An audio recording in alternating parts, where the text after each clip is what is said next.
Hello, everybody, or nobody. Guess we'll just have to wait to see who shows up. I got a whole stack of stuff here to share with you guys. Stuff I got for Christmas. I guess I'll keep waiting. I can't tell if there's anyone here yet.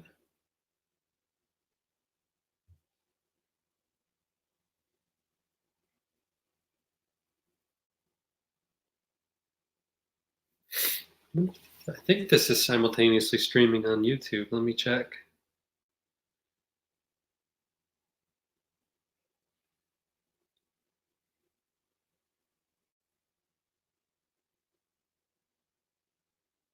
Well, yes, it is.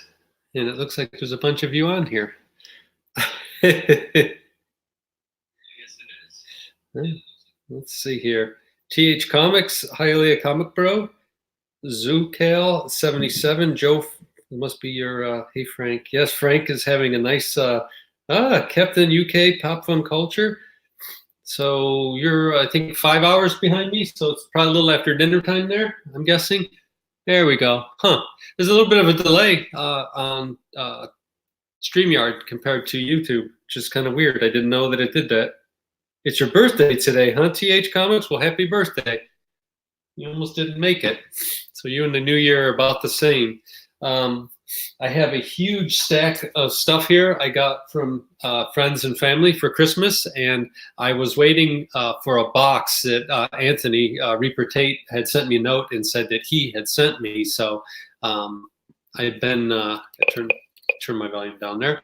I've been waiting for it, and it just got here about 20 minutes ago. So I got a package from ETA Nick last week, before Christmas actually. So Nick, it did get here in time. Sorry I didn't open it on Christmas, but I've been kind of trying to hold and do everything all at once. Hello, everybody. I don't know how many are on there. I don't know if this gives me a count or not.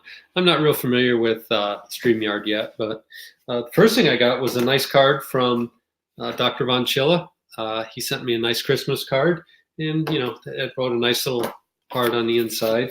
And then later, I got a great Christmas card from Anthony Reapertate, and there's Anthony and his son, which is great. Picture on the back. It's always fun to see him get older. I remember when James was a baby, so it's fun to see him get bigger. I'll just blitz through some stuff here real quick. My mother-in-law always gives me comics on Christmas, and I don't know where she gets them, but this year I got a Captain America 375. It looks like it's a probably late 80s, early 90s comic. I'll take it out and read it. And then something I've never seen before. It's called J2. So I don't even have any idea what this is. It has a early 2000s look to it. So that's when I would guess that where this came from. But I'll open both of them up and read them. I don't remember reading either one of these. I never even knew that J2 existed. So that must have been something Marvel was trying to do fairly recently, I would guess. And then my mom does a great job every year getting me trade paperbacks. And this year she gave me Paper Girl 6. So I already have 1 through 5. So that's great. And I love reading these in trade. The insides are just gorgeous. They're just the glossy pages, and the artwork pops. It's kind of my favorite way to read comics now. I was, I'd say for probably close to 2 years, I was reading digitally, either on Comixology or I had the Marvel app for a while, Marvel Unlimited. But both of them were, I don't know, kind of clunky. And I like the tactile feel of the book in my hand. So it's good to have these back again. And there was a huge delay in them, too, is the other thing. I think, geez, Marvel Unlimited, I want to say it was close to 6 months at one point. So, and then I got Moonshine Volume 2. So that's awesome. So I can pick right up as soon as I finish one. This is definitely a way different art style if you've never seen this before. I love how they do things with the frames. You see how you have the traditional boxes there, but the traditional boxes are done over top of a main splash page. So it's the whole book is like that too. So it's just really cool. And it's Brian Azzarello and Eduardo Riso. I don't know who he is, but I love the artwork in here. But Azzarello's writing's great, solid, and I can't wait. I got lots of reading. I think I'm That's my reading stack behind me there. So you can see I have quite a few things to go through. Let's check the chat real quick to see if anyone says anything. Oh, yeah, 8 o'clock right now. Oh, hey, Eric K., how are you? I think Mike is in Florida right now, so if you see him, say hello. It's a big state, but I think most of everyone lives on the east or west coast. Norse Cali. I don't know who that is. Welcome anyway. That's good. I like seeing new people. I hope you're all had a great Christmas and are gearing up for the new year. I usually don't do too much on New Year's Eve. Having 4 kids, I always just kind of stayed home and I did stuff with them. Never was much into the big countdown parties or anything like that. Once again, Captain UK, some Earl Grey tea here. I actually have the first cold I've had in probably 5 years. I had forgotten what it's like to have a cold, and it's not fun. And then we do a grab bag in my family, so nieces, nephews, brothers, sisters, everybody. Everyone's name goes in my hat at Thanksgiving, and you get a name, and that's who you buy a gift for Christmas night when everyone gets together for dinner at my mom's house. So my nephew got me this year, and he got me awesome gifts. This is a Marvel T-shirt. It's Avengers #4, first appearance, Silver Age appearance of Captain America. So it just has a really crinkly kind of vintage look to it. I love it. So that's a great one. And then he got me the Jet Kirby Mad Bomb, Captain America 193, I believe. Yeah, it started the Mad Bomb, and it's the same type of thing. So really, really cool. So it's only 16, so it's, did a great job. He knows what his uncle likes. I think he watches the channel. So if you're watching this, thank you, Max. And then I did buy one thing for myself, just off of eBay. I opened the outer box. I have not opened the inner box yet. So this is always fun to watch people unboxing things. But I'm sure there's a segment out there that loves this kind of thing. This is the same vendor I buy from all the time. Always packs stuff really, really nice. And this is no exception. Nick, you can see he used full cardboard, not like that clown you bought from recently. Recycled a priority mail thing, and he sent with the pre-folded corner in it, which makes sense. This is a book that I've been looking for quite a while, and I've been looking at shows and everything, and I don't need it to be perfect, but I want it nice, and especially because it's a very black cover, I wanted it nice, but it's my favorite, I think probably my favorite Steranko cover. But it's S.H.I.E.L.D., Nick Fury, Agents of S.H.I.E.L.D. #6.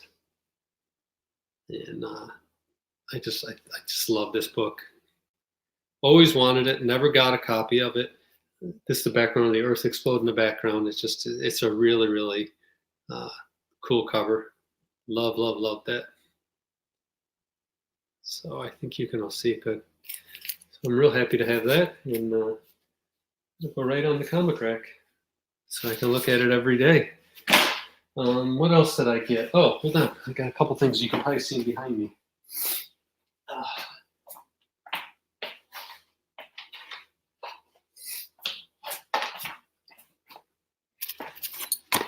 My son and I have an affinity for very odd toys that make no sense on why they would make them. And he found another one this year that's really great. It's a Hot Wheels X-Men car.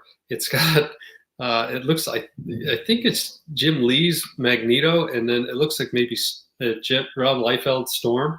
But the funniest part is it's in a station wagon from like the 70s. Why this is the thing and how this got greenlit to make, I don't know, but I'm glad it did. So that'll go right next to my archery Spider-Man that I have. So freaking weird why they would make that. Pretty cool. Yeah, put that in a comic rack too. Perfect. And then back in the 70s, used to be able to go to Burger King, McDonald's, places like that. There was a place called Carol's around here, which is now the parent company to Burger King, I believe. But if you bought a large Coke or Pepsi, you would get themes glasses. And this is one of them. It's Simon Bar Sinister, who, if you don't know, is the main villain in Underdog.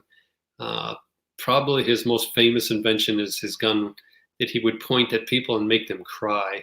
So my son found this at an antique store and got it for me. So it's got the Pepsi logo on it. But when you used to go to Burger King or McDonald's and you got a large soda, they would actually give you, it's real glass. So these things just endure forever. I have a Foghorn Leghorn. I don't know if I have it back there. I have a Roberto Clemente. I have a bunch of them. They're just really cool. Just definitely a nostalgic thing from the 70s.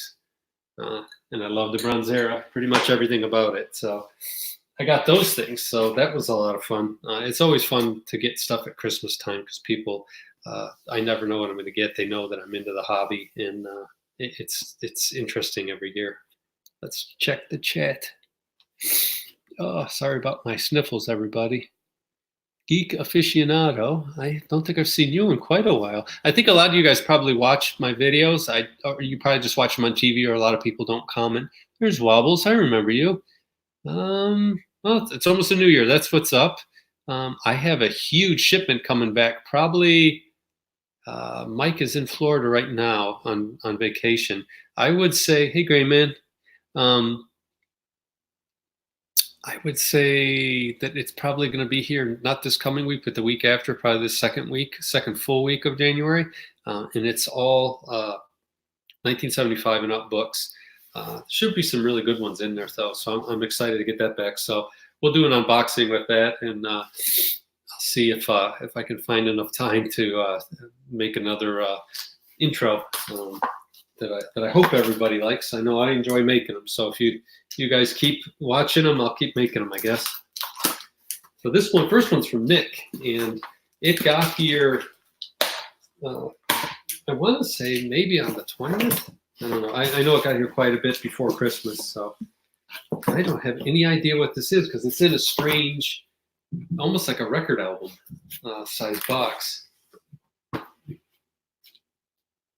It says, a little something for your man cave. Happy holidays, Nick.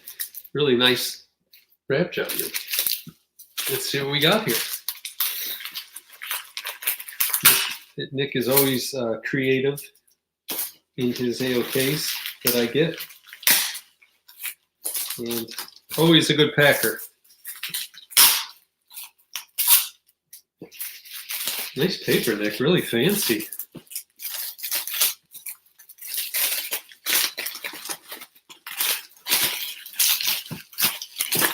I don't want to rip anything. How do I get this out of here? Is the suspense killing you guys? All right, here we go. There's the last piece. Oh.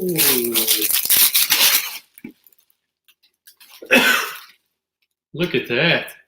It's the Power Records Amazing Spider-Man book and record set. Awesome.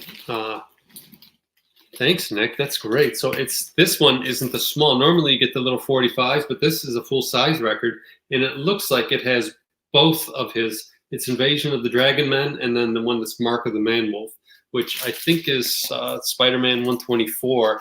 And I think this story is actually created just for the picture book that goes along with the record. So that's great to have them both. So this must be one side is one of the stories and the other side's the other. The power action comes alive as you read.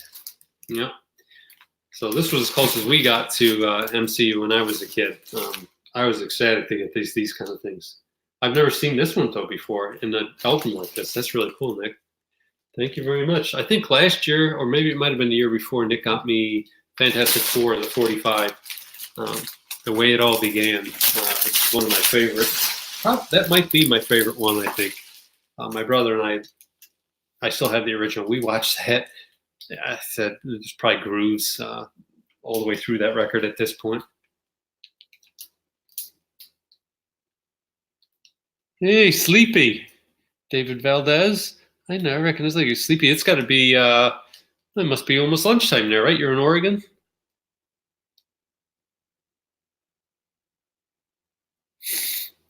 All right. Looks like you guys are all here. Superpower Review. I recognize that. Well, Robert Austin. Thank you. Yes, I enjoyed the intro too. It was a lot of fun to make that. It's funny doing those little 2-3 minute movies. Takes a long time. You'd be surprised at how long. So, what's for lunch today, Damien? That's what you should have. You should have lunchtime with Damien and talk about comics. I think you were doing that for a while. You were going to like a Panera like restaurant. I remember where you would actually take us along and you were walking, and then you would sit down.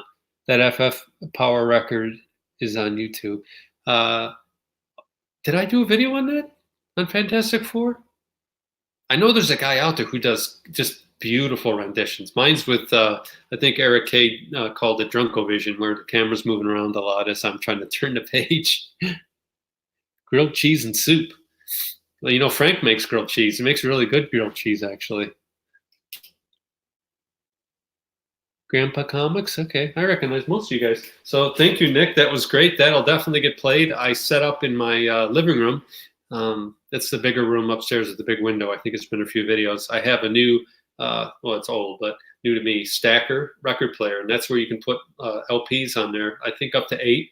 And it'll hold them up in place. It'll drop one, play the record. And then when the arm returns back, it'll drop the next record and the arm will come over and it'll start to play. So that'll be great. I can throw that on there and fire up a nice alcoholic beverage and flick through the book and listen. So that'll be a lot of fun. Oh, you coming over for lunch? All right, I'll get the press hot. Tell Frank to get the Gouda ready for you. You just got to bring some kind of craft beer with you. And then the next one is from Reapertate. And I kind of held off on doing this because I got Nick's package and I got John's card and Anthony's card. And normally I like to do that stuff as soon as I get it, but I kind of wanted to wait for Anthony's box to come in. And it came today. I love that they stamp stuff fragile. So I opened the top of it, but I have not looked in here yet. So let's see what Anthony has. Bubble pack.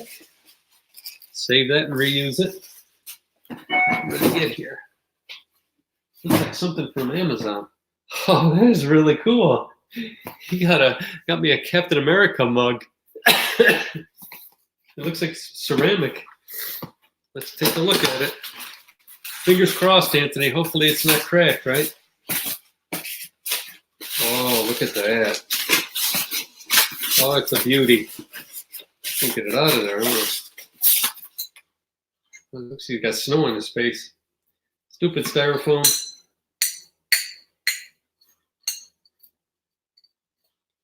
Look at that, huh? Oh, that's perfect. That's a great mug. That'll be a nice addition. That one back there, I really only keep pens in it. I don't ever drink out of it. This one I will drink out of. That'll become the official tea mug of the channel now. Look at the detail. The fins on his head and everything, they're raised. The raised A on his head. He's got kind of a serious look on his face, hasn't he? Thanks, Anthony. That's awesome. Well, I can listen to my record, and I guess you could put an alcoholic beverage in this, right? Maybe a nice Christmas gin and tonic in here instead of tea. Well, thank you guys. Thanks everyone for showing up. I just wanted to pop in quick and get those things done. Beverages always taste better out of Cappy. You're right. Justice is serious. Oh, you're right. Yeah, he's a serious guy. I got Black Panther mug like that. Oh, cool. Yeah, my record will do 45 too. 45s too. It'll stack those as well. Coffee with Bailey's. Yeah, Irish up your coffee. Yeah, what I did with my 45s is they sell those little plastic inserts and you just click them in there and then you don't have to worry about putting the adapter on. You just have to set the speed to 45. But yeah, you can do back. Where are them slabs at? Oh, hold on to your hat, Rags. They're coming. Buckle up too, because it's I think it's 23.25. I think it might be a full shipment, and it's all books that I picked up probably within the last year and a half that we sent off to CGC. So those should be back in a week, maybe a little bit longer. I'm sure Mike will see this later if he's watching it, and he can chime in on that. But it's pretty exciting to get all those back, and It's weird that right now I can't even think when the next con is. There'll be a couple little local shows that I'll go to. I don't know if I'll set up. I might set up that the Rhinos Comics that I set up at and sell books at. He still has his old store, and there's a guy that sets up out front, and I think he's got like between 60 and 80 boxes, long boxes set up, and they're all $1. So he's been doing that every single weekend since the first week of December. So, he told us we could set up and do that anytime we want. So when Mike gets back, maybe we'll set up in January. That's always fun to do. I haven't seen any of those guys since that first week of December. I think it was the 7th or 8th, whatever that Saturday was. Tea definitely helps. But I don't know anybody else, if anyone else has got a cold, but like I was saying earlier, it's the first time my nose is stuffed up. So it's the first time I can remember having a cold in at least 5 years, maybe longer. So somebody over the holiday got me with their bugs got into me somehow. My glasses back on here. Slide up, see what everyone else is saying. Oh, Wobbles, I didn't know you were in Canada. So you guys have Boxing Day, right? Is Boxing Day the 26th? I always like that name. PJ's had a ceramic Spidey mug I almost bought for myself. Yeah, those are the best gifts, aren't they, Robert? When you buy yourself a gift, you always get what you like. Thank you, David. Thank you for watching. We'll keep making them. Let me see. Do you think it would be best for a budget collector like me to save up to get a big key, i.e. Detective Comics 359, 181, or spend less money to buy lesser keys? I guess the first question would be, Wobbles, is it an investment for you to buy a book and then sell at a later date, or is it a book just that you've always wanted, or both? I tend to buy stuff that if it doesn't sell, I don't mind having it. I have a lot of double-digit Fantastic Four books currently that I haven't even put them up for sale yet, and I don't care if they don't sell for quite a while because I like that stuff. I have a lot of it, so that's a hard question. Not knowing exactly how you're collecting is. If those are key books that you've been hunting after, I think that the easiest answer is if you find stuff that's under fair market value at any time, whether you're in the market for it or not, I always grab it. I mean, we all tend to know what something's worth, and if you come across a book that's not either graded correctly or not priced correctly, or sometimes both, I always grab that stuff because you can't go wrong, especially if it's Silver Age or early bronze. That's just very, very easy to flip down the road. So I would say in both cases, if you can find either one of those books at a good price, those are both great books. I think they're both going to hold their value. Neither one of them are tied to a movie. Neither one of them had a giant spike. So I don't think there's any hurry to buy either one of them. I think you're just going to see slowly, progress as time progresses, that they'll go up in value as well. Let me see, we got any other questions? Oh, up in Canada, that book's $400 to $500, huh? Oof, that's tough. Knights of Old, I was just thinking about you the other day. Haven't seen a video from you in a while. 26 is called Back to Work. Yeah. Back to work and make more money so you can buy more comics. Okay, well, it says those two books are books I've always wanted, and I feel if I don't get them soon, they will be even more expensive. They will keep going up in price, but I don't think they're going to spike anytime soon. Sleepy, read any old comics lately? I did go back and I read the entire Swamp Thing run, the beginning run. It wasn't as good as I remembered it. I think a lot of that comes with age, but it also is, if you read them all together, maybe you notice a lot of holes in the story and things like that. I didn't enjoy it as much, so I think to a certain extent, it's kind of like an old movie. and I use this analogy a lot, or this example a lot, the Lost Boys. I remember watching that in the 80s and I loved it. And I was younger at the time, so it just seemed really cool and everything. And I remember watching it with my kids probably 4 years ago, 5 years ago. And I was, hyping it, talking about what a fun, great movie it was. And about 20 minutes into it, I was like, I can't believe I really love this movie. This movie's not good at all. And I've recently went back and read some comics. The other one I went back and read was Avengers Defenders War. And it's okay. The fight sequences are pretty fun. Especially, I liked the Vision and Silver Surfers battle in the volcano. I thought was pretty good. And then one of my favorite comic books is when the Submariner and Captain America are fighting for the Evil Eye. But as an overarching story, it's not great. I also read Project Pegasus, which I think does hold up. That was in 2 and 1. I want to say like 53, 54 through 57 or 58, something like that. And it's the Things book, but I liked it a lot. It's got George Perez art in it, and great covers, just a lot of fun. I really enjoy the Thing, and that's the thing I hope they bring to the big screen. It's he has all the superhero stuff, but he's just funny and likable, and that I loved 2 and 1 when that was out. And I think a lot of the newer collectors don't know it, but back in the Bronze Age, it was Spider-Man, and then not too far below him was the Thing. I mean, the Thing was very, very popular in the late '60s, early '70s. So, yeah, I'm very anxious to see them come back on board.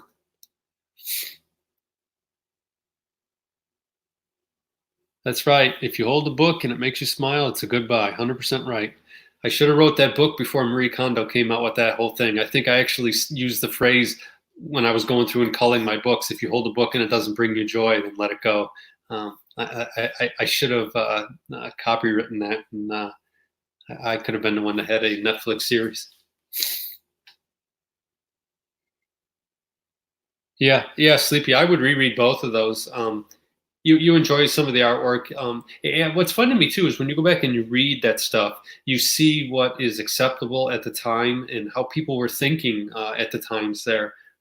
If you look at like how women were treated or how minorities are treated, or younger people or older people, it's just funny the expressions and things people say and what was okay to have that that perception and put it out there in a comic book is just it's fun for me to look at. Yeah, he was.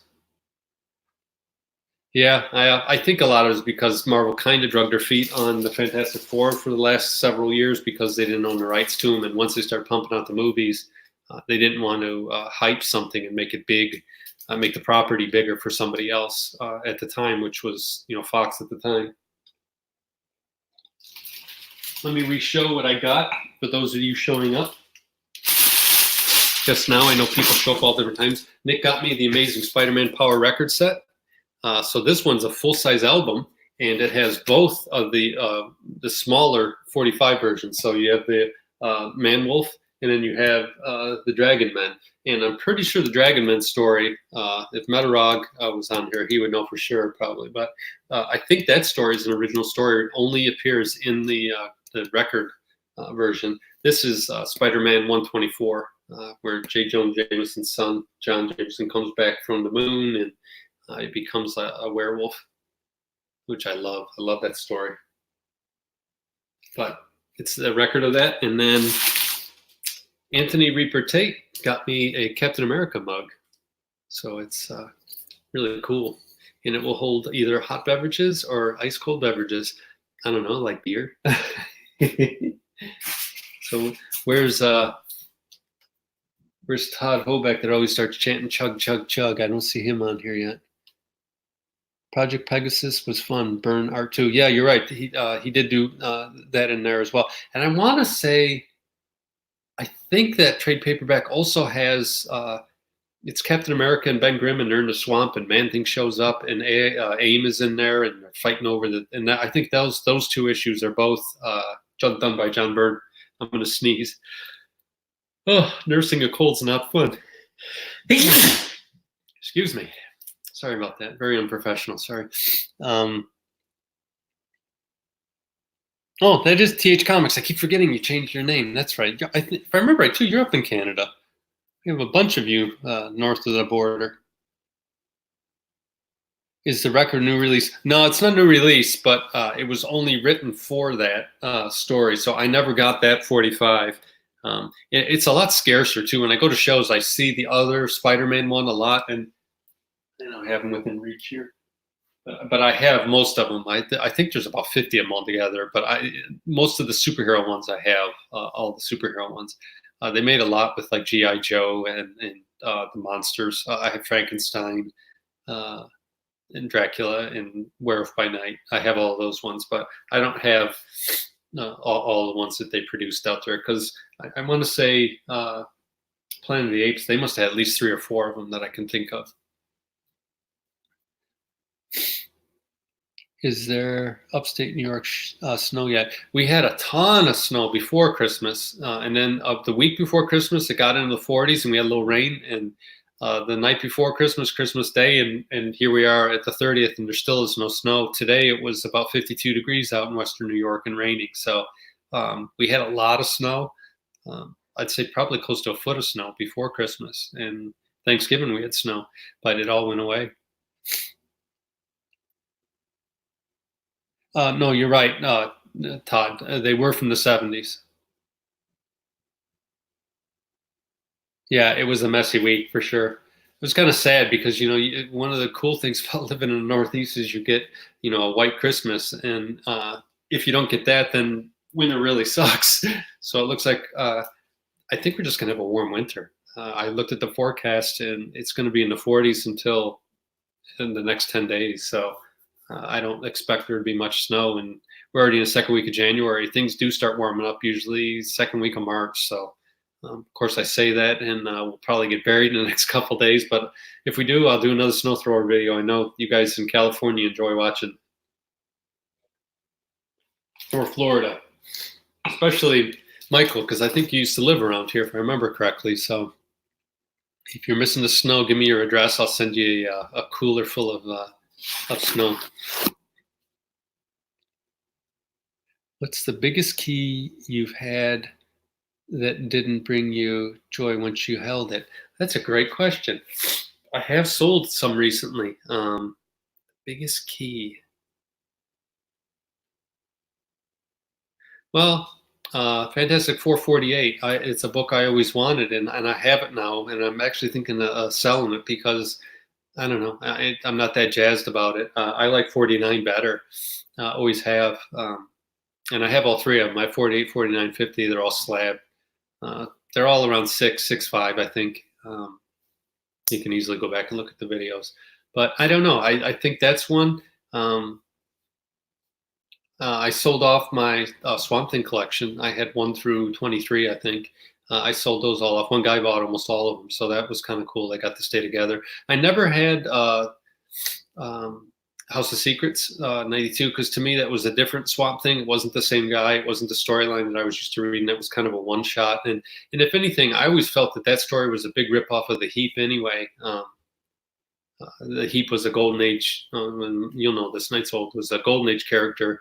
I want to say he started off as a German pilot that crashed and somehow became the Heap. And then as time went on, they kind of dropped that part of it. And there were several iterations of the Heap, but I think all those swamp creatures all came from the Heap originally. So, and then you have the weirdness with Man Thing and Swamp Thing and Len Wein involved in both characters somehow.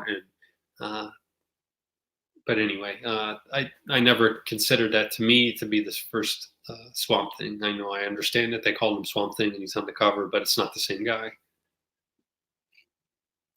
I almost sold my FF52. Glad I didn't. Yeah, I have one of those too. It's at CGC right now, so it's coming back. That's another one that I don't really care so much about. I understand the importance of it, but Black Panther was never one of my favorite characters anyway, so I don't mind waiting. I'm going to time that probably whenever the trailer for Black Panther 2 comes out. It's when I'll sell it. I like selling slabs between when the trailer drops and before the first preview seems to be the best time. I planned on doing that with my Tales of Suspense 52. I had a couple of them, 2, maybe 3 of them, but I sold them all already because I brought him to local shows, and one guy made me a great offer, and he really wanted the book, so I didn't mind letting it go. Time to sell something's when somebody's got money in their hand and they're trying to hand it to you. You can hold out and make more, but to me, I just like flipping stuff and turn as quick as I can so I can get more money and get more books. I haven't been buying a lot either. I don't know what I did with it. Oh yeah. For those of you coming late too, I did get this Nick Fury Agents of S.H.I.E.L.D. #6. I picked that up not that long ago. It's one of my favorite covers. It might be my favorite Steranko cover. There are some of the X-Men books I really love though too. So one book that I've been trying to get is it 59? It's the one where the Mark II Sentinels, the first time they showed up on the cover, the purple and kind of pinkish magenta looking Sentinels. That's the first time I remember seeing them. I think that's their first appearance, but I'm not certain. Oh, my nose is running terrible. Let's see how much longer I can hold out here. How long I don't even have any idea how long I've been on. Oh, 38 minutes. That is all the time. String cover. Yeah, I agree. Sleepy. I really enjoy that. This is Wobbles. I saw a book at a comic book show over the weekend. FF5230 blue label for $400 Canadian, but it had a note on the slab saying "piece of front of cover reattached with tape." Wouldn't that be a resto? No, and that wouldn't be a bad candidate either to get. Tape is removable, so if you know a good presser, most of them know how to get it out. I take tape off frequently. Most of the tape will come right off. If it gets real stubborn, Mike has a couple methods that he uses and some solvents and things like that he does that works real well. But most of the time I use my humidification chamber and it just comes right off. And depending on how old it is, sometimes you'll get some yellow staining where the tape was, especially if it isn't Scotch tape, if it's some other kind of off-brand. That stuff really seems to, the slick, almost mylar covering separates from the adhesive, and then it just kind of soaks into the book, and then there's not a lot you can do at that point. But it's pretty easy to take it off. I'm not a big fan of tape. I'd rather have something loose than have tape on it. Now, I do have some old books from when I was a kid that I taped, and I'll probably just leave those alone. They're not worth anything to anybody but me. So, any old toys make you happy? Me? Yeah, I do like. I did show this toy. I don't know, Michael, if you were on yet. Where did I put that? Oh yeah. I enjoy what I call kind of lame toys. So this one my son got me, and it's an X-Men station wagon with Magneto and Storm on it, and it looks like there's a whole collection of these things.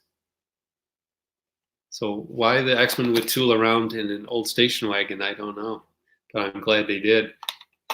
But as far as old toys go, I do like I have a replica there, Sparking Mike robot, but a lot of the older robot toys are just insanely expensive, or at least more than I would want to pay for something like that. Like I go to a lot of estate sales and they get snapped up quick, or if I go to like a vintage store or an antique store, they have them, but they want $300-400 for some of these ones from the 50s and 60s, and I'm just not willing to pay that for it. I had a complete Silver Age run of Nick Fury, Agent of S.H.I.E.L.D. at one time. Yeah, that was I think that's kind of an overlooked series. That was a lot of fun. Toys from my childhood. Oh yeah, no, I still have a lot of my toys. I still have a lot of my Migos and stuff like that. One toy I wished I had kept, or that I don't know what happened to over time, is I had the Big Jim airplane, and it looked like a suitcase, and you opened it all up, and it was like a 747, and it was like his air base, and him and what's the guy's name? Warpath?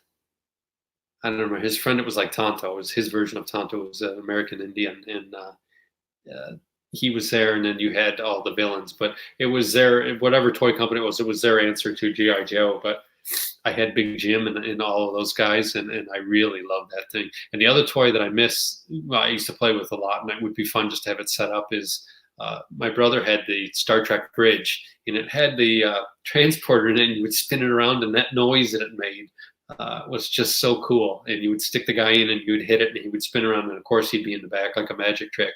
but we had Spock and Captain Kirk and all of them. But we used to take our Marvel Migos and make them be on the Star Trek Enterprise. Oh, giant metal robot! Wow. You should do a video on that. I did have some that were plastic, and one of them, their fist would shoot off, and I want to say his name was Mazinga. I want to say my brother had him, and then I had the one who looked almost just like a Shogun warrior that was in the comic books, um, and he would shoot missiles, and I think it was his right hand shot off. But those got lost to time too. At one point, I remember they were in my grandfather's barn up in his attic, but after he passed away, I don't know what happened to it. Any superhero first appearance beats a villain appearance. Yeah, that's true. Do you think first Falcon? Oop, that jumped quick. Let me see here. Do you think that first Falcon is a good spec book, or has his time passed? I don't know. I have noticed that book has gone down a little bit, but I don't know if that's a condition of the 2019 where things kind of normalized a little bit.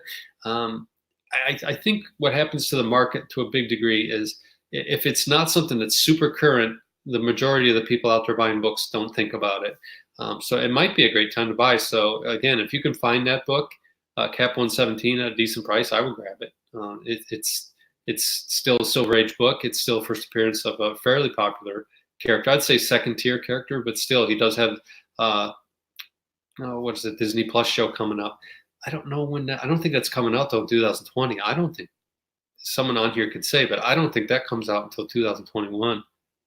Silver Age Dave has the same type Batman alarm clock. Oh yeah, yep. He showed that off. He's also got a great Evel Knievel collection that if Dave ever sells his stuff, I want to be first on the list for. He also has so much call it Steve Austin. A really nice Steve Austin. Oh yeah, the Bigfoot used to scare the crap out of me. Zinger. Oh yeah, that's him. Yeah, they were tall. They were probably almost 3 feet tall. They're really cool. Hey, there's Silver Age Dave. Your ears must have been buzzing. Oh, jumped on and get a shout out. Yep, you instantly, Dave. Everyone's always talking about you, right? Let me see here. Bubs, hey Bub. The bridge is for sale at my LCS right now, that bridge. Oh, really? Huh. Do you know how much he wants for it?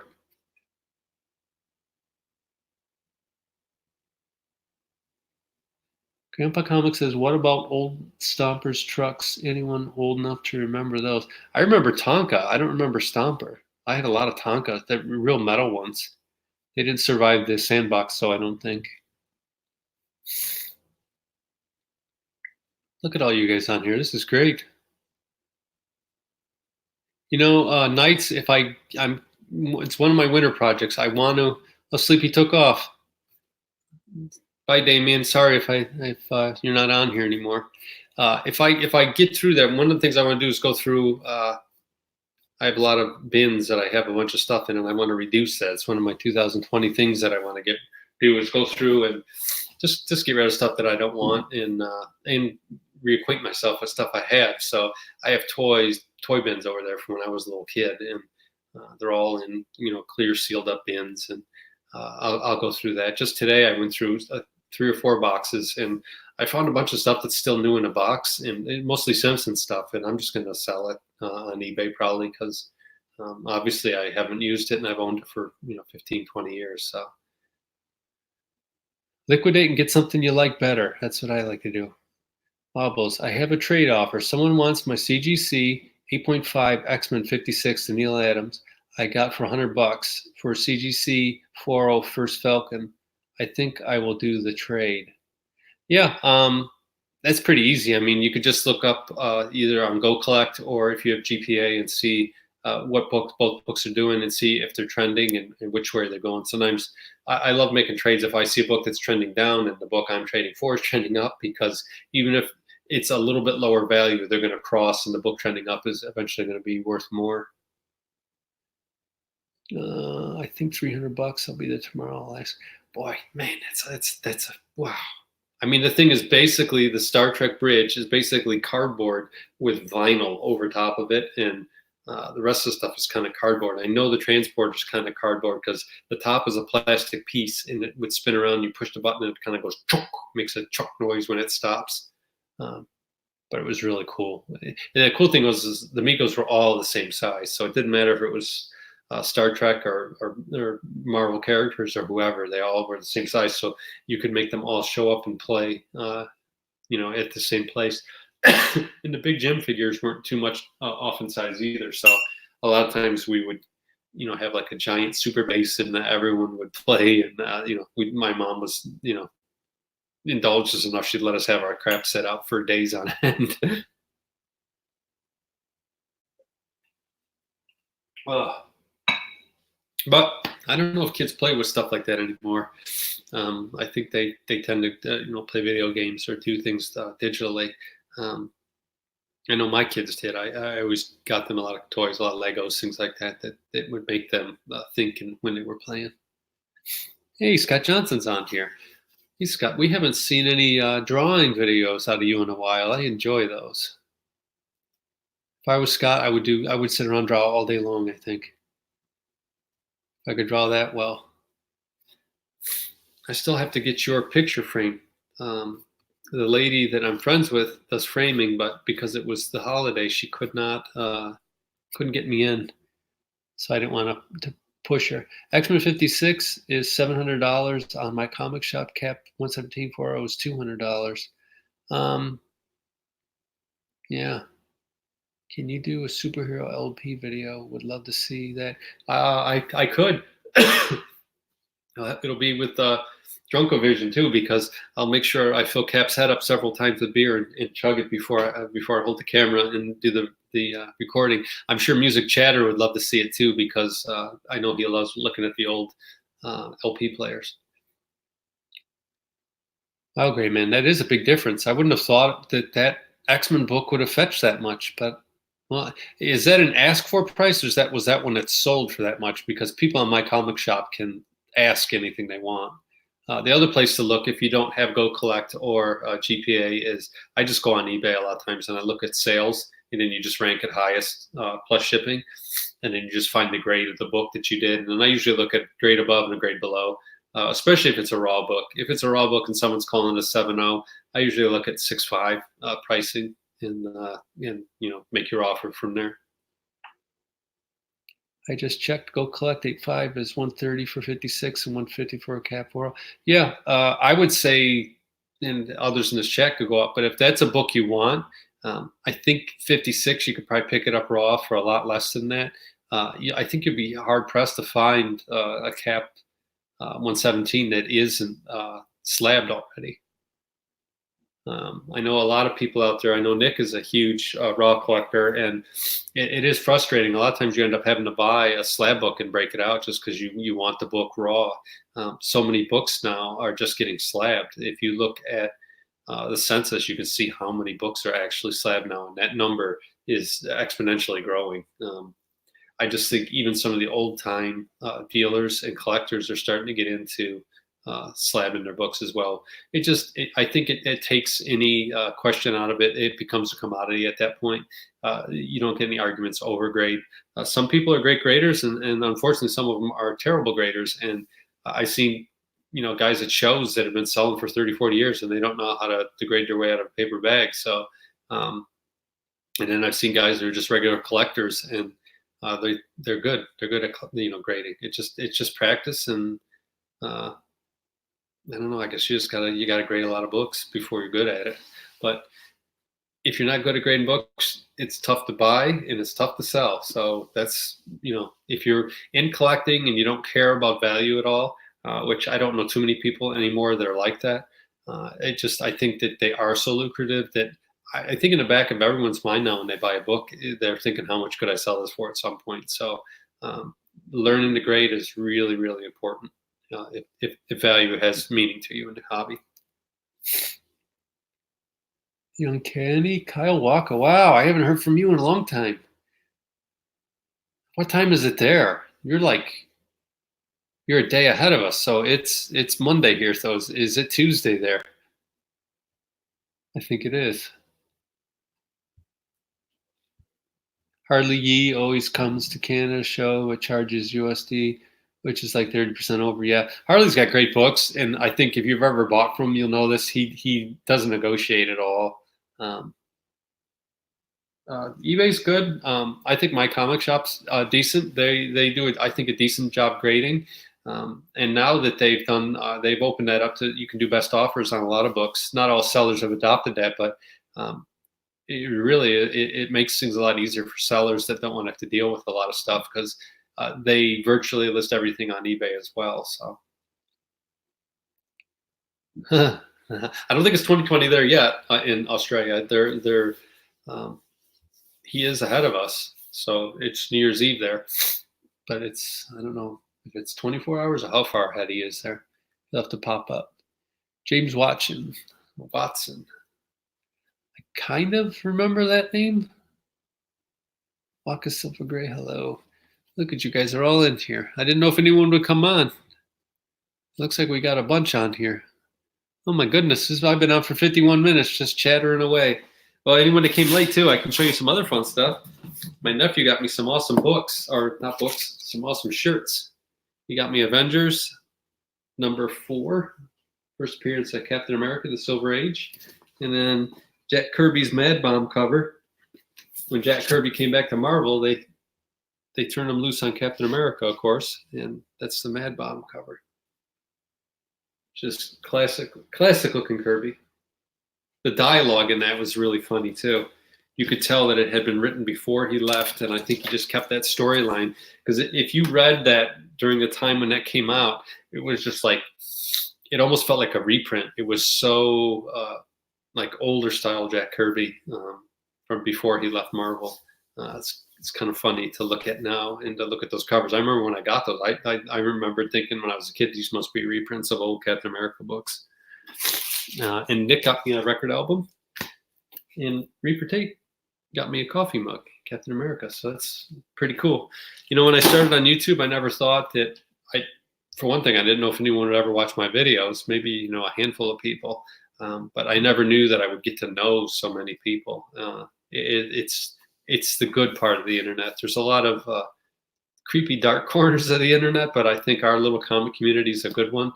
Real supportive, and I think there's kind of something for everybody. So, if you're into older books like I am, if you're into slabbing, there's channels for that. If you're into spec books, there's channels for that. If you're into certain artists, there's channels where that's all they talk about.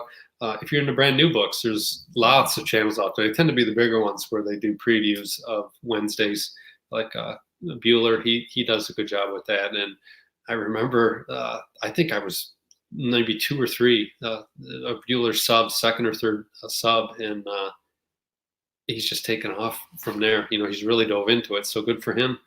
And then there's varied covers. There's all kinds of stuff out there. So it's a cool community, and I think it's good for anybody that's in the hobby.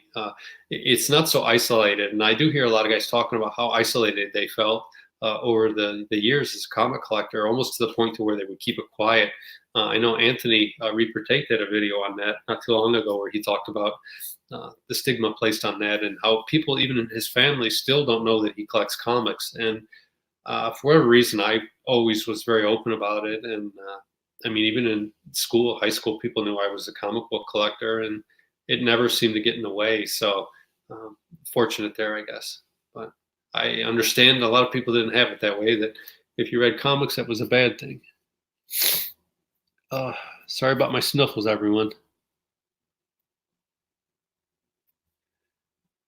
Sexy time shirt with no pants. Oh, wow. Yikes.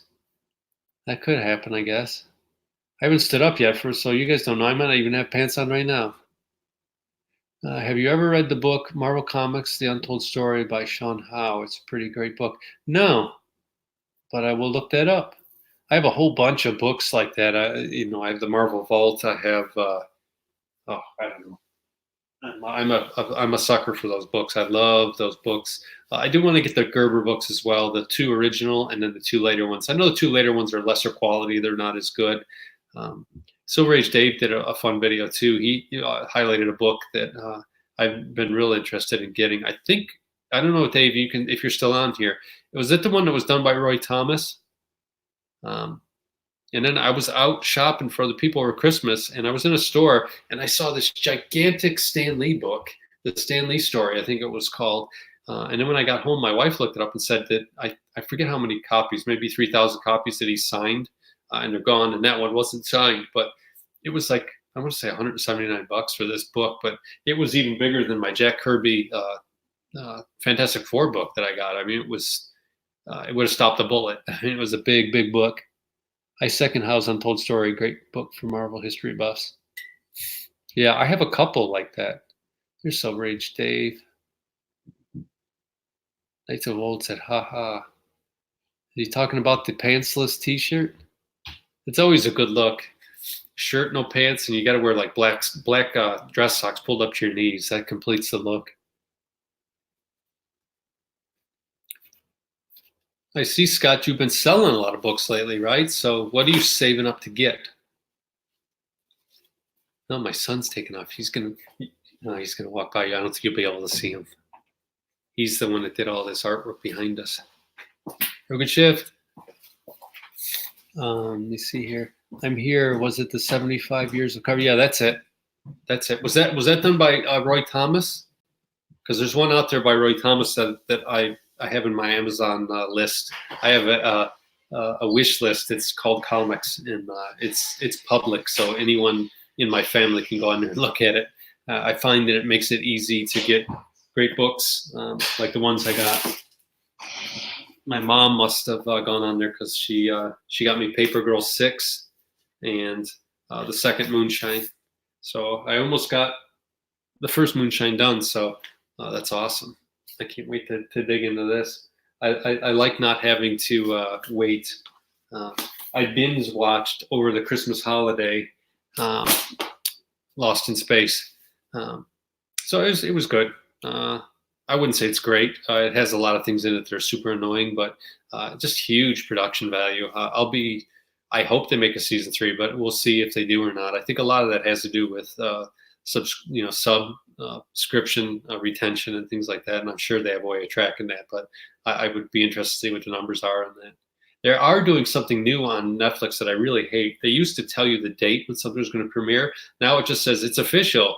This is coming again. Like I love Ozark, and Umbrella Academy is another one, and Black Summer is another one, where it just says it's official. There's another season coming, but they don't tell you the date. And I think what they're afraid of is you'll cancel your subscription until, like, say it comes out March 1st. So January, February, you won't subscribe, and then you'll jump on as soon as it comes on. Because I think a lot of people do that with HBO and some of the other services out there. The weird thing about the whole streaming thing, and what you kind of starting to see happen is it going to be any different than when you were paying cable, say $80 to $100 a month? If you subscribe to, say, 6-7 streaming services at $15 a piece, you're basically paying the same amount of money. So I guess if the program is better, that makes sense. But I think a lot of the allure of cutting the cord, like people say, and saving all the money, I think a lot of that's going away because Disney Plus obviously is a big thing because they pulled a lot of their programming out of any of the other streaming services. So we'll see. We'll see where it goes. I know Star Trek people are probably going crazy over that new Picard thing. Every time you turn TV on, I see a commercial for it. I really enjoyed Moonshine, but fell away after a while. Oh, how far did you make it in, Dave? Because I'm only on the first one. I enjoy it a lot. I have a 4.0 ASM 50, but only have one copy. Would you advise selling it and using the money to buy one of my grails? I would, because that's what I do. Unless 50 is one of your grails. I mean, a lot of people love that cover. It's iconic. That red cover is super cool. It's the first Kingpin. So there's a lot of reasons to own that book. But if there's another book you really, really want, I'm all for getting rid of stuff that you don't want.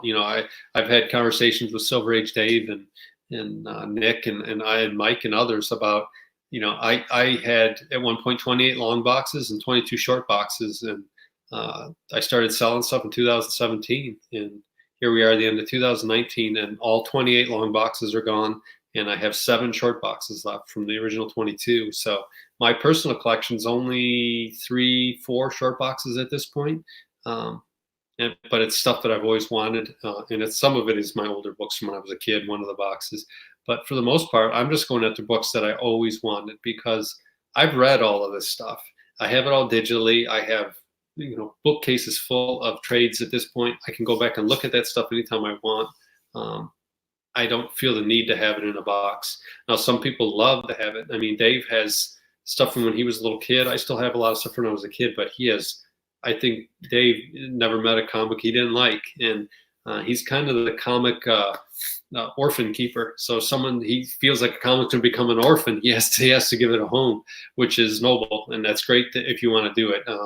I know Alan down after comics, he's the same way. He has a tremendous collection, and some people love to collect and have full runs, not just a run, but completist, and that's as much of the hobby for them as the actual stories and the artwork and all that, and that's great. I mean, I would never criticize how someone collects. If you want to collect, some guys are just cover collectors. To a certain extent, I guess I'm kind of a cover collector at this point because I've read all this stuff, and I started reading comics in 1974, but I don't feel the need to have it in a long box or short box anymore on a bookcase. Or I had 2 big file cabinets full of comic books. You're full of 70s and 60s comic books, and I still have some of it, but for the most part, I've sold a lot of it. So this coming year, 2020, I'm hoping to get some of the really big books. I mean, I wanted Amazing Fantasy 15. I think it's someone that's been collecting as long as I have. I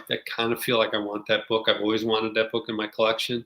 I felt that way about Fantastic Four 1, and I got it from Scott Johnson. That's was on here. I don't know if he's still on here. But that's a book I definitely always wanted to get. I always wanted the Hulk one. I got that. Tales of Suspense 39 is another one that I wanted, and I got. X-Men 1 I'll get. I'm probably have to be patient at this point on it. I should have grabbed it last year when I was at Heroes Con, but I kind of broke my feet on it. I was too busy getting some other stuff. So, and Avengers 1, it's not a first appearance, and it's really gone down in price since the movie came out, and I expect that trend to continue. So I'll probably pick that up next year as well, but we'll see. I'm patient. I've been collecting for I don't know, almost 50 years, I guess. So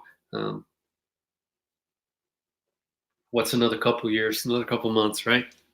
But yeah, let me see what you guys are all saying here. I don't get people who don't collect runs. For me, that is comics. You want to read the continuing adventures of our heroes. Yeah, no, I agree, great man. And I hope that didn't come off that way, but I did have them all. I mean, I had full Avengers, X-Men, Fantastic Four runs, not from 1 up, but from, I'd say, probably 68 all the way through 80 something. I had all of the full runs of Marvel, and I've since sold them off. If it goes more than 4 or 5 years and I haven't looked at a book, I don't see the sense of keeping it. But some people like that. Some people like the feeling of being able to walk into a room and they can see that they have the full, Fantastic Four 1 all the way up to today. I mean, when I first came back in 2013, I just, for fun, I chased and I completed Captain America Volume 1 with Marvel Comics all the way through his, I think it was Volume 7. I every single book and anything he was in, I had every 2-in-1 Marvel premiere, any guest appearance. I had every single book he had, and it filled up. It must have been 3 or 4 long boxes full of books, and I remember getting done, and I was just like, it doesn't do anything for me. And I had planned to do that with everything. I was going to do all the Marvel books from like 67 on. I was just going to collect everything. And, I started down that path, and I think I got halfway down that path and realized it wasn't for me anymore. So course correction, and here we are today.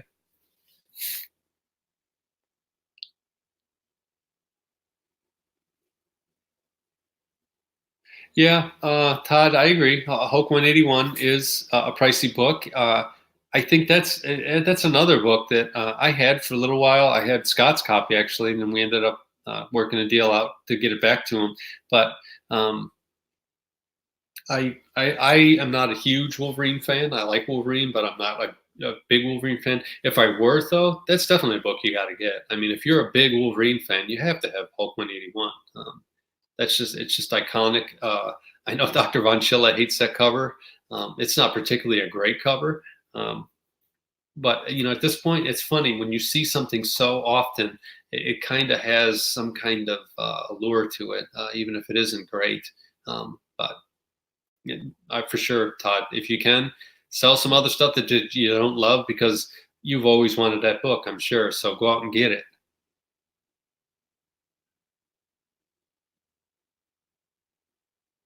That's right, Dave. I do. I'm lucky that way. I can remember pretty much where I bought every book. It's the paper time machine thing, which when this weather breaks, I have, probably close to 15 of those I want to do. Only I think the spin on it is instead of just talking about it, I may take the book back. I was going to do one where I took a bunch of books back, but then I realized it might be more fun to show where the book came from and then talk about it. And I love doing that. I love going back and thinking about when I got those books. And I do still have most of my off the rack books. I have gifted a lot of them to those of you out there in the YouTube community. I think having someone else's off the rack book is really cool. Others have shared theirs with me, so I think it's kind of cool to give back to others too that have it. There's something neat about all those little folds and bends in a book, and I think Silver Age Dave talked about the other day. He wishes he had some of those books that were read to death, and I have boxes of read to death books, so I'll be sharing those with everybody. And again, that's not for everybody because there'd be some maybe younger collectors on here like, well, what is this old guy talking about? There's no variant covers here. Where's whatever the current artist is that everyone's into? He's showing old beat up comic books. What the heck is this about? But there's somebody that likes that, so that's the best thing about this community. Comic mag musings. My collecting habits are heavily influenced by my finances. I have been forced to make concessions, yet I think it forces me to become more creative. I think you're right. And for those of you that are new here or don't know how I collect or how I go along, my process is pretty simple. When I came back, I started selling stuff off that I didn't love to get stuff that I truly wanted. And I haven't taken a dime out of my pocket since I came back. Everything has been funded by me buying and selling. Now, some of the books that I've been selling, I've purchased recently, but I purchased that with what I call house money that I've made from selling other books. So getting creative is definitely the way to get it. And I think you appreciate the stuff more because you could just whip out a credit card or, if you have the money in the bank, just go out and take a couple grand and get Hulk 181. But to get it creatively and to get it how I feel, how I've been doing it by, selling these books off, I think at least for me, it makes me appreciate it more. When I got Hulk #1 last year, that was purchased with, money that I got for selling other books. And it just is a lot more special to me. Oh, my nose is killing me, everybody. Oh, Knights of Old, wouldn't that be fun? A complete Captain America run. I would like to get at least one. The thing is if I get Captain America Golden Age, I want a Kirby, and I think that's 1 through 10. So we'll see. I'll see how pricey those are. Yeah, Scott. Yeah, because we're similar age, and I think when I do the paper time machines, I'm sure there's a huge segment of you guys out there that when I talk about certain things that you had the exact same experience, even if you're in another part of the country.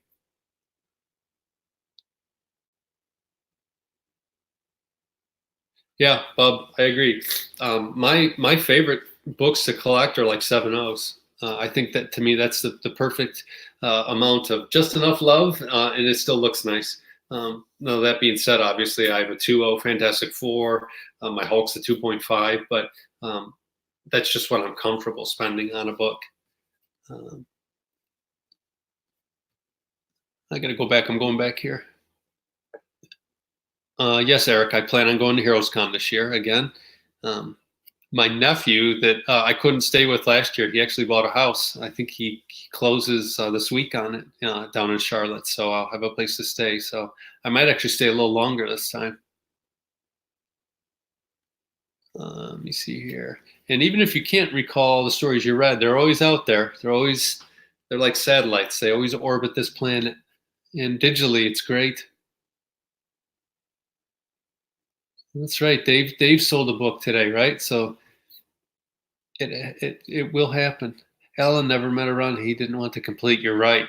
Uh, Alan Garrett is a huge completist, but he also appreciates them, and he's read most of them. And moonshine is strong. Don't drink too much, Dave. All right, great man. This is good. I like this when I get different input from you guys. I get a lot from Sleepy Reader, Damien. He does a really great job. I love the new thing that he's been doing where he ranks the books, like 1 through 13, 1 through 18, whatever, on which ones he likes. He has a huge pull list. John's Comics with Kids. It's so great seeing her making videos more often again, Mr. Brother. Thank you. I imagine I don't want to get into the whole Copa thing, but judging by the title of your channel, you have to be on that, huh? K Street Fighter 2. Do you collect DC at all? I do. Detective Comics 4-2 is one of my all-time favorite covers. When I was younger, I collected more DC, and then I got away from it. And then I started reading it again when I came back in 2013, but mostly the horror titles. Like I currently am buying a lot of the House of Mystery. I love those covers, especially the Neil Adams covers, and the Wrightson covers are great. But the stories in there too are a lot of fun. And they're very much like EC books, but you don't have to spend. What did I do with my tea? You don't have to spend $300-$400 to read a story. So I've been picking those up, $5 to $15 whenever I see them in a decent grade. House of Mystery, House of Secrets are great. Unexpected is another one that's got some great covers. And I know a lot of investors are saying that the romance stuff is taking off, and I've seen evidence of that recently.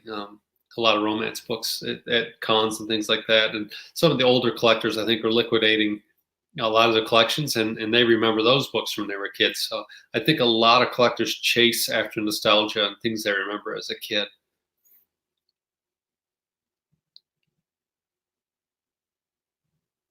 What grade is the Tales of Suspense 39? I think it's a 3.0. It's a really nice copy. I always try to get a copy to me that for its grade looks even better than its grade. I think the Hulk 2.5 that I have, to me, it looks better than a 2.5. The amazing thing though is it has white pages, which those books were printed on, I think, pretty poor paper. So to come out with white page quality is pretty cool. It's one of the reasons why I was okay getting a 2.5 instead of trying to find a 3.0. But at that time, the 3.0 was, really getting up there in price as well. That's a really fun book too, because it really kind of straddled the monster side of Marvel, and then as it was beginning to get into the heroes, that book and the Fantastic Four to a certain extent, but Hulk really, I think, did that more than any other title. It bridged that gap between monsters, crazy, sci-fi monster books that they had out at the time that Kirby and Ditko were doing, and then, it turned it into a hero. So it's odd to me too that only made it six issues before it crossed over, and kind of Hulk was without a home. I mean, he was in Tales to Astonish for a long time, and eventually took the numbers away from Namor, and then came back in 102 in 1968. But I don't know. Hulk was always a cool book to me, and as a kid, it was one I couldn't wait to read every week.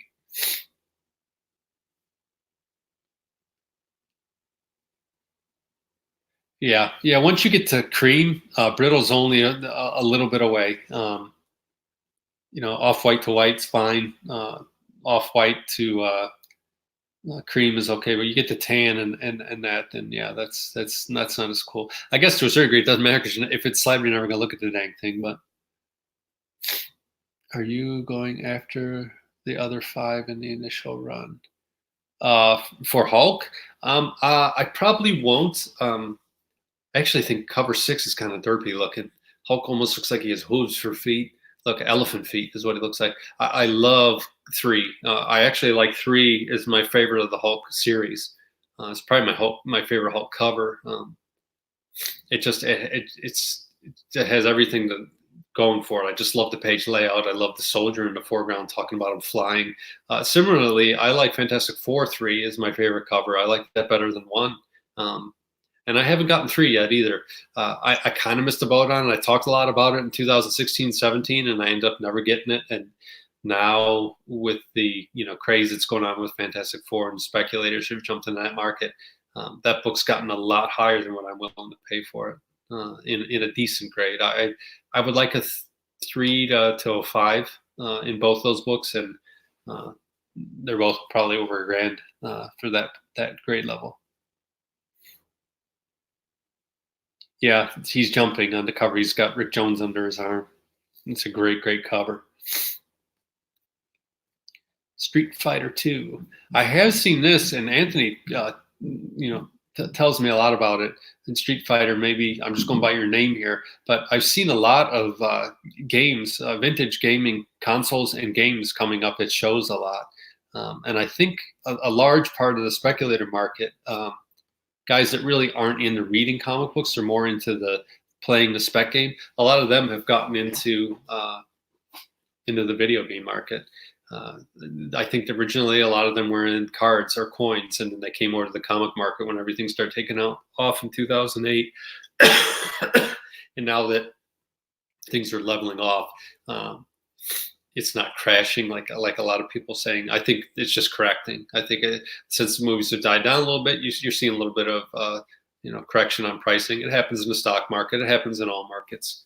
But Nick and others do videos and know a lot more than I do about that. But I just know what I see and the books that I'm after, and some of the cooling that I've seen on them, which is fine because I don't tend to invest in any big keys.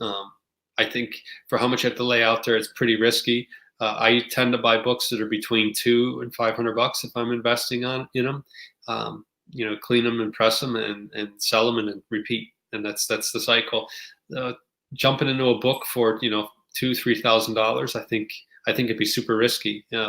You better do your homework and you better be quick, because if you buy a book, say Hulk 181 for $2,500, and maybe there's a 6-week lull or some kind of dip or a couple outliers in an auction or something like that, and that price on GPA and on Go Collect dips, well, then you go to sell the book, and now you're not going to get your $2,500 back, or after fees, you're not making anything. So that's my wheelhouse. Some other people are more comfortable buying $10, $15 books, and they flip them quick. There's tons of guys on here that go out and routinely go to LCSs, and they'll find books for $2, $3, and they sell them online for $15, $20, and they move on. And if that's what they're doing, that's great. I mean, you got to hustle. It's some hustling, but again, if you don't mind it, that's good. Yeah, retro gaming is really hot right now.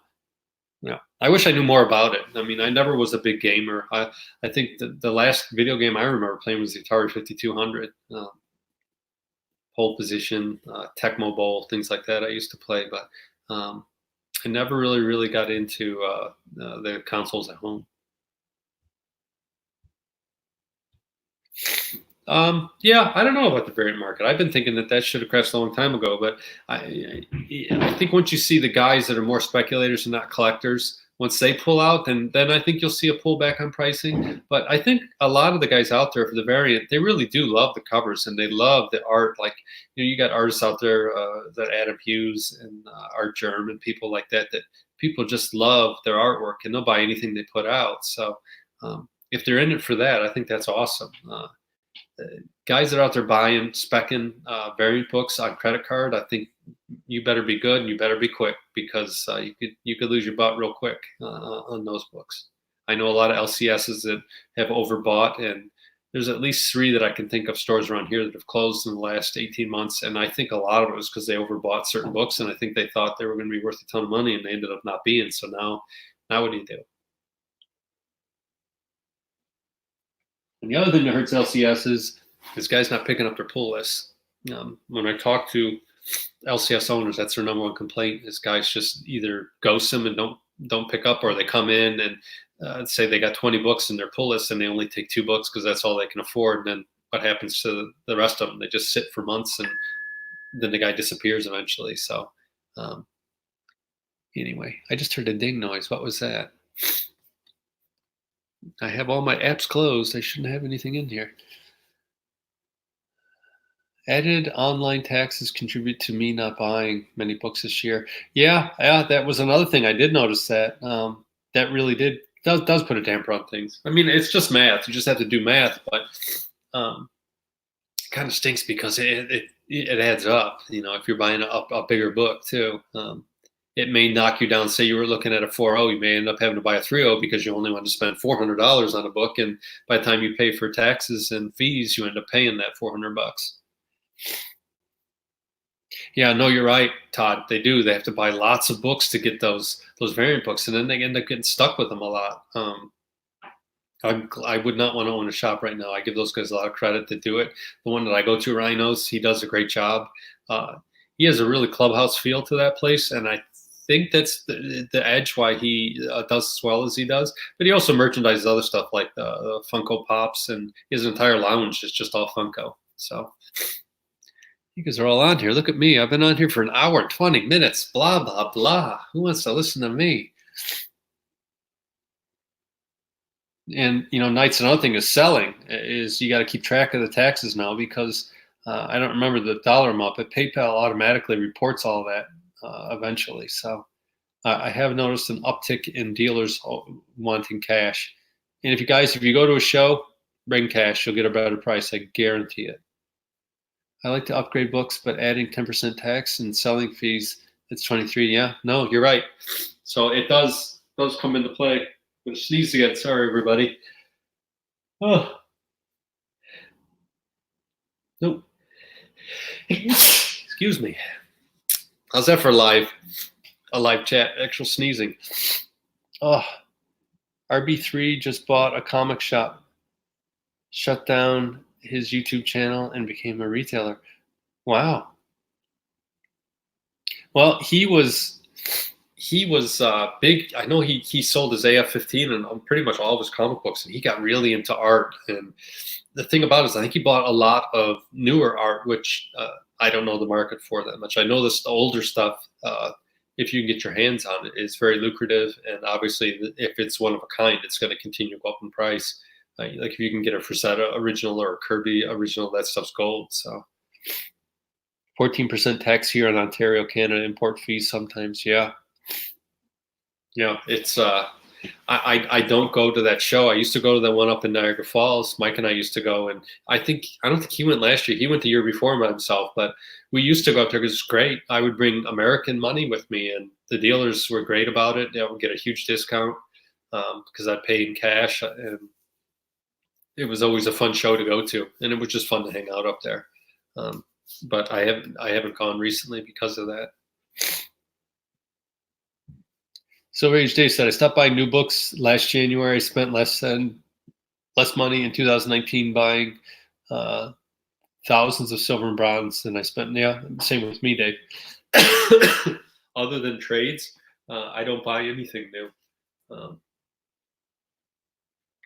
I'm looking around. I can't even remember the last floppy I bought for myself. I mean, you know what it was? It was when 2 and 1 came back. I bought, I think, 1 through 6, 1 through 7, but that's years ago. So those are the last floppies I bought. I buy trade paperbacks a lot. I just like the feel of them. It's kind of the best of both worlds for me. I bought some facsimiles too because they are fun to read. Like they're so bright. They're on that much nicer paper.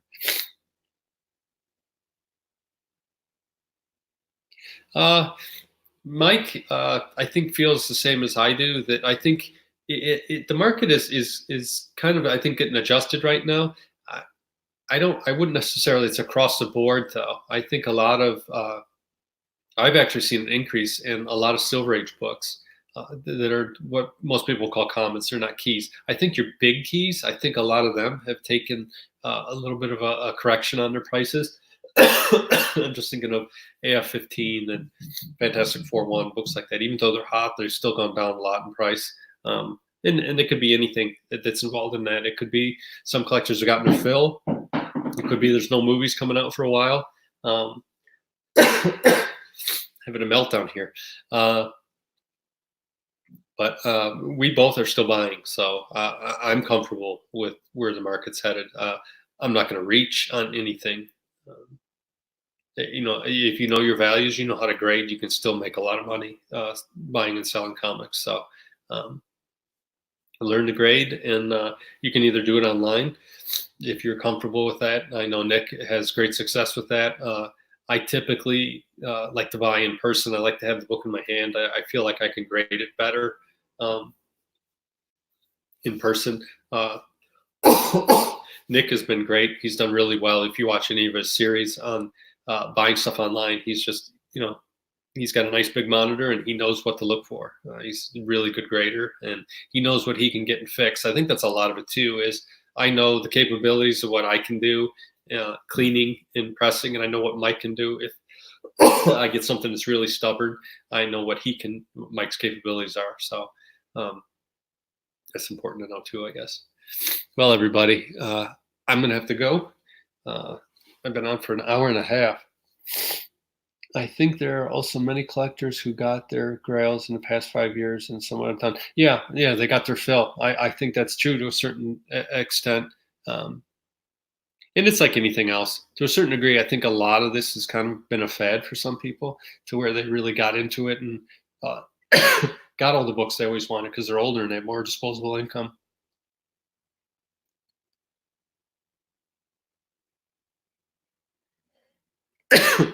Anyway, I got to blow my nose and add some honey to my tea and get rid of this tickle in my throat. But thanks everyone for stopping by. I hope you all had a great Christmas. Happy New Year. I have a whole bunch of videos coming, unboxings, paper time machines, and a whole bunch of fun stuff in 2020. So I'll see y'all. Thank you.